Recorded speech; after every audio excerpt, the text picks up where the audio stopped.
कथा हरतालिका व्रताची। एके दिवशी शंकर पार्वती कैलास पर्वतावर बसली होती। पार्वतीनं शंकराला विचारले, देवा, सर्व व्रतात चांगले व्रत कोणते? कोणत्या पुण्याईमुळे मी आपली पत्नी झाले हेही मला सांगा। तेव्हा शंकर म्हणाले, जसा नक्षत्रात चंद्रश्रेष्ठ, ग्रहात सूर्यश्रेष्ठ, 4 वर्णात ब्राह्मण श्रेष्ठ, देवात विष्णू श्रेष्ठ, नद्यांमध्ये गंगा श्रेष्ठ, त्याप्रमाणे हरतालिका हे व्रत सर्वात श्रेष्ठ आहे। ते तुला सांगतो। तेच तू पूर्वजन्मी हिमालय पर्वतावर केलंस आणि त्याच पुण्याने तू मला प्राप्त झालीस। हे व्रत भाद्रपद महिन्यातील पहिल्या तृतीयेला करावे। तू लहानपणी मी तुला प्राप्त व्हावे म्हणून मोठे तप केले। 64 वर्ष झाडाची पिकली पानं खाऊन होतीस। थंडी, पाऊस, ऊन ही तिन्ही दुःख सहन केलंस। हे तुझी निष्ठा पाहून तुझ्या वडिलांना म्हणजे हिमालयाला फार दुःख झाले। अशी कन्या कोणाला द्यावी अशी त्यांना चिंता पडली। इतक्यात तिथे नारद मुनी आले। तुझ्या वडिलांनी त्यांची पूजा केली आणि त्यांना येण्याचे कारण विचारले। तेव्हा नारद म्हणाले, तुझी कन्या उपवर झाली आहे, ती विष्णूला द्यावी। विष्णू तिच्यासाठी योग्य आहेत, त्यांनीच मला इथे पाठवले आहे।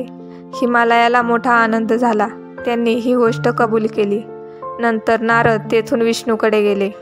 विष्णूच्या या स्थळाविषयी हिमालयाने पार्वतीला सांगितले, परंतु तिला ही गोष्ट रुचली नाही। ती अत्यंत क्रोधित झाली। सखीने तिला रागावण्याचे कारण विचारले। तेव्हा पार्वतीने घडलेली हकीकत सांगितली। महादेवाशिवाय दुसरा पती करायचा नाही असा तिचा ठाम निश्चय होता, परंतु हिमालयाने तिच्यासाठी विष्णूवर निश्चित केला होता। सखीने तिला घोर अरण्यात नेले। तिथे एक नदी होती। सखी आणि पार्वतीने तिथे शिवलिंगाची स्थापना केली। पार्वतीने त्या लिंगाची मनोभावे पूजा केली। तो पूर्ण दिवस उपवास केला। तो दिवस भाद्रपद शुद्ध तृतीयेचा दिवस होता।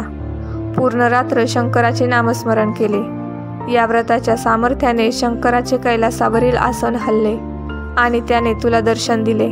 वर मागण्यास सांगितल्यावर पार्वतीने शंकर आपले पती व्हावे ही इच्छा व्यक्त केली। शंकरांनी तथास्तु म्हटले। पुढे दुसऱ्या दिवशी ती व्रतपूजा पार्वतीने विसर्जन केली। सखीसह उद्यापन केले। इतक्यात हिमालय पार्वतीला शोधत वनात आला।